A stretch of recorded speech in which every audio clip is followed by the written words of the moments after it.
That Fresh Morning. That Fresh Morning.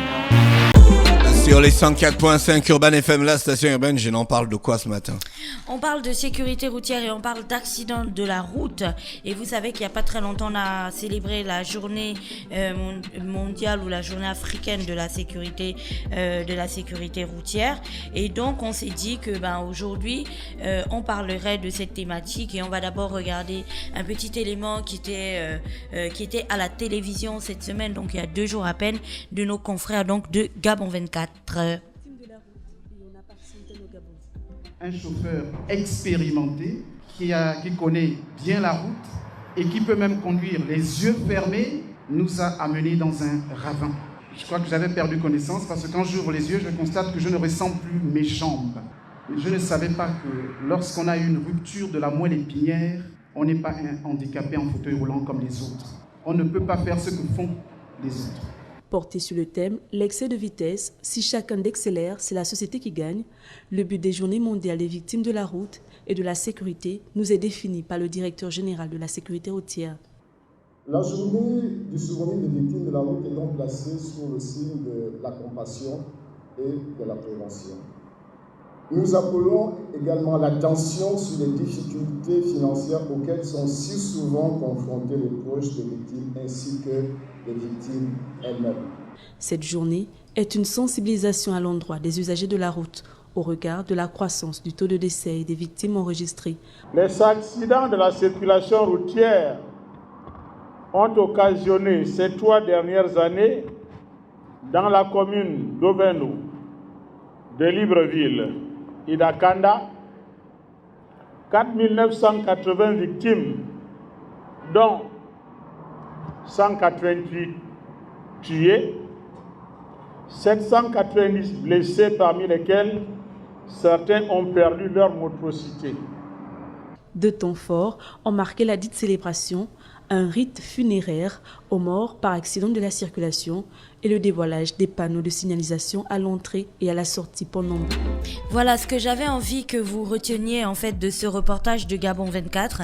C'était premièrement le témoignage de cette victime que l'on écoute au début du reportage et puis à la fin bien sûr les statistiques. Donc on va essayer de faire le point, on est à peu près à 4900 accidents pour Libreville, Ovendo et Akanda. Seulement, juste ces 3 communes-là, on est à 4900 accidents de la circulation et dedans vous avez près de 188 personnes qui ont été tuées et près de 590 personnes qui ont été blessées, dont certains ont perdu leur motricité, donc l'usage de certains de leurs membres, notamment les membres inférieurs, comme disait la victime que l'on écoutait en début d'émission.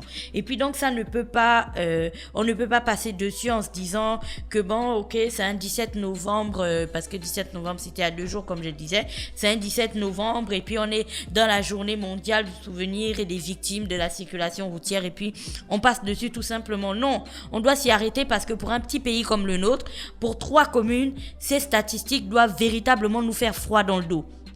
Pourquoi ça doit nous faire froid dans le dos? Parce que ce que ça prouve, c'est que en réalité, vous et moi, personne n'est à l'abri en fait, soit d'une mort certaine par accident de la circulation, quoique on vous percute et puis sur le champ, vous êtes tout mort et puis voilà, on n'en parle plus, ou pire encore, vous n'êtes pas à l'abri d'un accident de la circulation qui vous ferait perdre, par exemple, l'usage de vos membres et donc vous mettrait dans une incapacité qui ferait en sorte que vous ne puissiez plus travailler, ainsi de suite, qui vous plongerait ensuite dans une précarité à laquelle vous n'auriez même jamais pensé de votre vie. Donc personne, autant que nous sommes, nous ici à la radio, ou vous qui nous écoutiez, personne n'est à l'abri en fait de ce type de menace, parce que les statistiques de notre pays sont alarmantes et elles devraient nous faire peur. Donc lorsqu'on entend parler d'accidents de la circulation au Gabon, d'accidents de la circulation, je dis au Gabon en général, la première chose qui nous vient en tête, c'est la sécurité routière. Je pense que vous avez déjà vu qu'au Gabon, on a une direction générale de la sécurité routière. Ils ont souvent des polos jaunes comme ça. Et puis, ils s'arrêtent en route et puis ils demandent aux gens de vérifier les permis de conduire, les machins. Bref, je reviendrai sur vous un petit peu plus tard.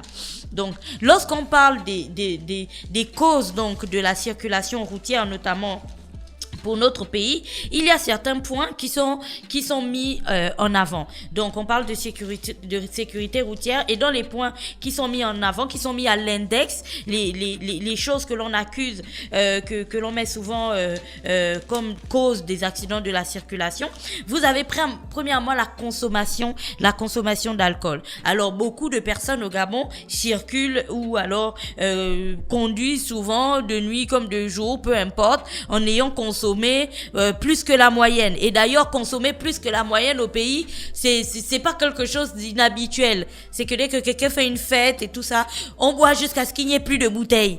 Tant qu'il y en a, c'est qu'on peut encore boire. On s'en fiche qu'on n'en puisse plus, qu'on ne puisse plus voir, et ainsi de suite, on continue à boire. Sauf que l'alcool représente l'une des causes l'une des principales causes des accidents de la circulation au Gabon. Et tenez-vous bien, en 2019, donc dans son ordonnance numéro 26, on disait que la limite autorisée du taux d'alcool dans le sang par la loi, donc, était Là, tu cites souvent les ordonnances, les lois. Tu n'as jamais les textes entiers.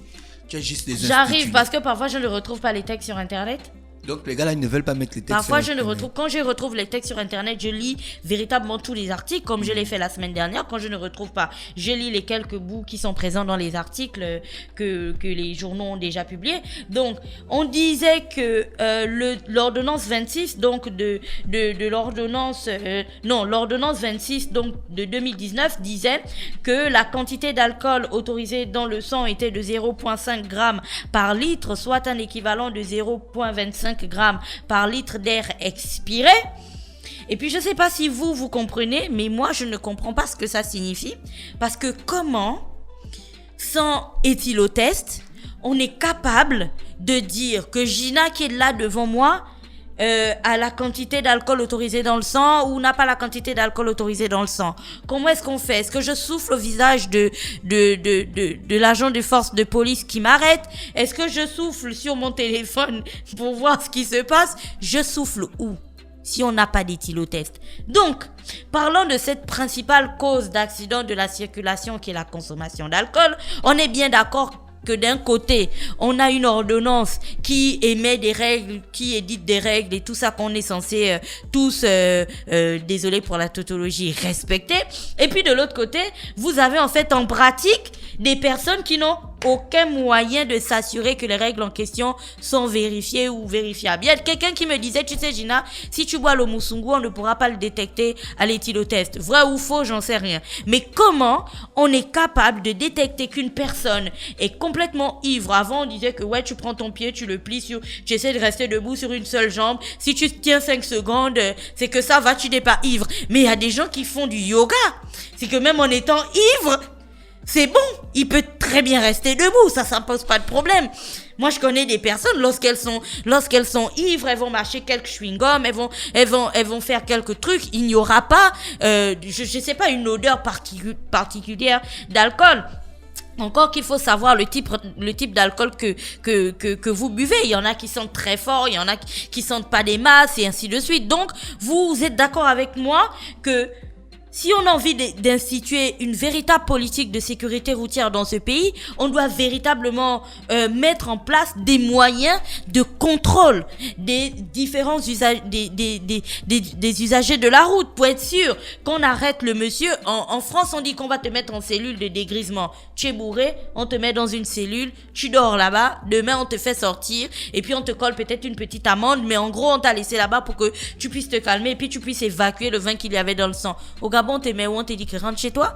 Qui va te garder? On va te garder où? Dans le camion de la police ou dans la petite cellule de la police? Parce que si c'est ça, mais on va prendre plein de personnes, rien que lui. Mais on aura rempli tous les commissariats de Libreville s'il faut prendre des gens qui sont ivres. Parce que tout le monde est ivre. Donc, il faut qu'aujourd'hui, on commence véritablement à prendre cette question de la consommation d'alcool hyper au sérieux. Et comme le monsieur le disait dans la vidéo, quand il parlait de moyens, voyez les moyens techniques. Il faut véritablement trouver des moyens techniques si on a envie d'avoir une véritable direction de la sécurité routière. Les gars, j'arrive chez vous. Pour l'instant, je suis gentille avec vous. Vous avez raison, vous n'avez pas vous n'avez pas de matériel. Le deuxième point, donc, la deuxième raison qui est évoquée dans les accidents de la circulation au Gabon, c'est bien sûr les mauvaises manœuvres effectuées sans précaution, en fait, de danger. C'est que tu vas avoir quelqu'un sur la voie express, vers le boulevard. On dit qu'on ne tourne pas là. C'est que tu peux pas faire un U-turn là, c'est évident. Mais le gars, il va quand même tourner parce qu'il est pressé, ça se voit même vers IAI, à Ovendo, et c'est qu'il tourne sur les terre-pleins, et puis tu te demandes pourquoi vous faites ça, ou alors vers les charbonnages, c'est eux qui détruisent même, tu sais, les jolies plantes qu'il y a sur les terre-pleins, parce que ben voilà, des gens le font, ils s'en fichent, ils le font. Donc, ils ne respectent pas du tout les précautions qu'il faut prendre. Ils ne respectent pas le code de la route. Et surtout, ils s'en fichent un petit peu. Sauf que, si tu tournes là en journée, on peut encore dire qu'en journée, même quelqu'un peut se Gina, dire, peut être convaincu. Non, mais attends que j'arrive. Quelqu'un peut se dire que oui, je tourne là parce que on va me voir.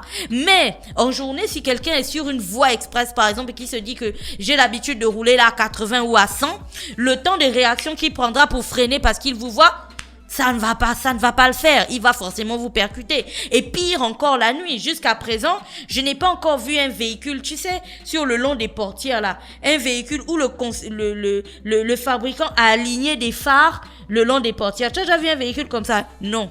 C'est-à-dire que si vous tournez la nuit, vos phares avant et vos phares arrière seront de part et d'autre de la chaussée. Donc la voiture qui vient ne vous verra pas. Elle verra pas vos phares et elle va donc vous percuter. Donc ça, c'est l'une des raisons qui conduit aussi aux accidents de la circulation, des accidents graves.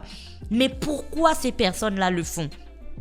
Qu'est-ce qui les motive? Parce que la plupart d'entre elles n'ont pas fait le code de la route. Parce que quand tu as fait le code de la route, ce genre de choses-là, tu sais qu'on ne le fait, on ne peut pas le faire. C'est que si tu pars je ne sais pas, des charbonnages et puis tu as raté peut-être une sortie, tu sais que tu vas être obligé d'aller tourner à l'aéroport et puis tu vas revenir. Mais tu ne peux pas tourner en plein milieu de la route parce que, bien sûr, tu as fait le code et dans le code, on te l'a pris. Aujourd'hui, au Gabon, il y a beaucoup de conducteurs et même des conducteurs qui travaillent pour des entreprises, qui ont acheté leur permis de conduire. On est dans cette situation parce qu'il y avait il y a des gars au ministère des Transports qui n'avaient pas conscience de la dangerosité, de la sensibilité et je ne sais pas, de l'importance de leur travail au point où ils se disaient que les 50 000, les 200 000, les 300 000 qu'on leur donnait pour acheter le permis, ce n'était pas grave. Donc, ils ont vendu des permis de conduire à ces personnes-là qui aujourd'hui n'ont aucune connaissance de ce que c'est que le code de la route.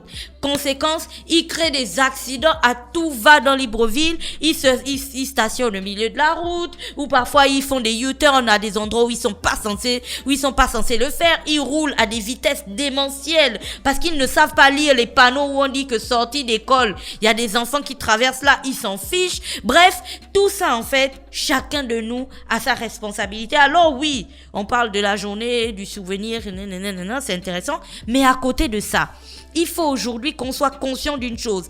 La sécurité routière, c'est aussi faire le ménage à la direction des transports ou je sais pas, qui attribue les permis de conduire aux gens. On doit véritablement faire une police. Il y a des pays où, quand tu as eu ton permis, c'est une célébration.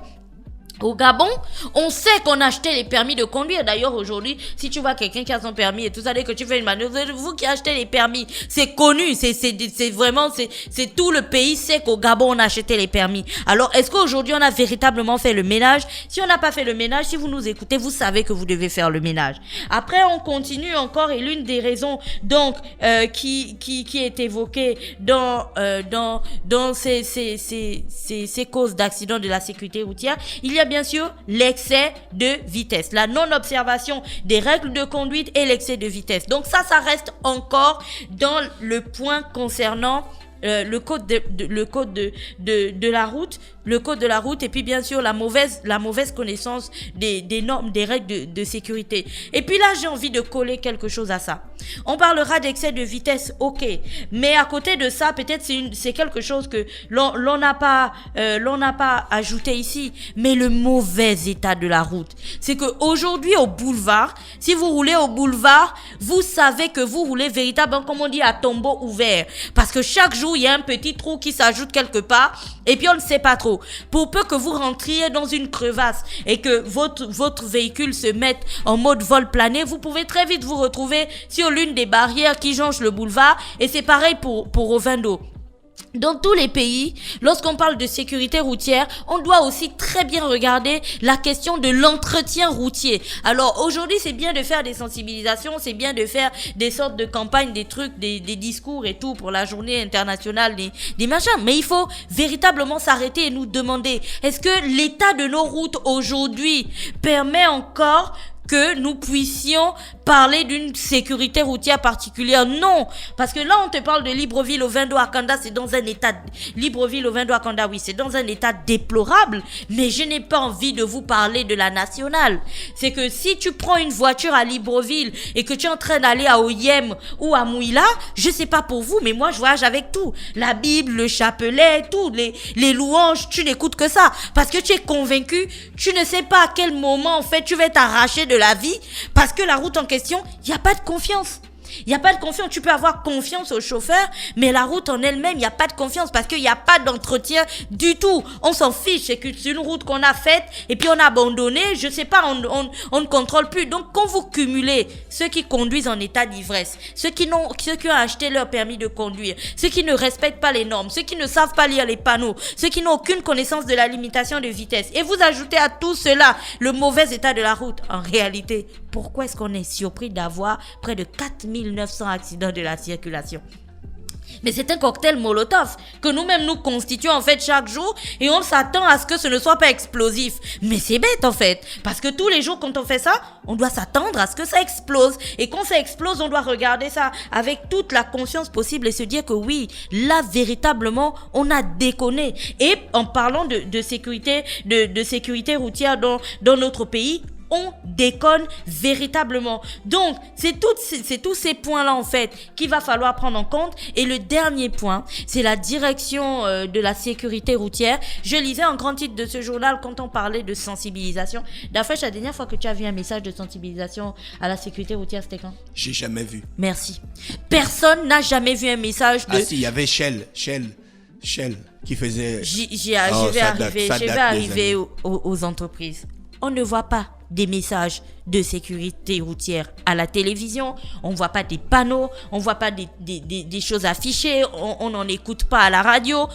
Tout le monde s'en fiche. Parce que si vous allez sous d'autres cieux, dans d'autres pays, vous ne pouvez pas faire 1 heure, vous écoutez la radio et puis vous n'écoutez pas un petit message, surtout quand c'est la période des vacances et que les gens vont prendre, comment on appelle? Les autoroutes. Voilà, les gens vont prendre les autoroutes. Vous pouvez pas écouter la radio 1 heure et puis vous n'avez pas un petit message qui vous rappelle les notions de sécurité routière. C'est pas possible. Mais quand vous parlez de campagne de sensibilisation, c'est où? C'est où que vous faites ces campagnes? Chers conducteurs qui nous écoutaient aujourd'hui, qui nous écoutaient sur le Dafresh Morning ce matin, si vous avez déjà subi une campagne de sensibilisation ou écouté un message de sensibilisation de sécurité routière, faites-nous un WhatsApp, s'il vous plaît. Il y a une campagne la vers à Kanda là-bas, on dit mettez les ceintures de sécurité. Faites-nous un WhatsApp, s'il vous plaît, ce serait bien. Je ne parle pas de la campagne de JCDECO, parce qu'il y a une campagne de JCDECO sur ces panneaux, mais la campagne de JCDECO est une campagne mondiale. C'est que si tu vois même les acteurs qui sont pris pour la campagne de JCDECO, c'est une campagne mondiale. Je pense qu'il y a un coureur international là qui était dessus, mais je sais même plus si c'est encore sur certains panneaux. Je pense d'un pays qui s'approprie véritablement la question de la sécurité, de sa sécurité routière. Je vous entends d'ici. Oui, Gina, il n'y a pas les budgets. Et c'est là que la question, le point de Dafresh intervient lorsqu'il parlait de Shell. On peut mettre des entreprises à contribution. Il y avait Shell, il y avait une autre entreprise qui avait travaillé, je pense, avec Baponga, ou je ne sais pas où, c'était pour le sida. En tout cas, bref, il y a tellement de choses que l'on peut faire en matière de sécurité routière. Tu es sûr que si tu conduis à 150 à l'heure sur la voie du lycée Léomba, par exemple, et il y a un panneau qui te rappelle que n'oubliez pas, vos enfants vous attendent à la maison. Tu es sûr que tu vas pas ralentir quand ce panneau va te rappeler que ta fille, par exemple, est assise et elle attend que tu rentres.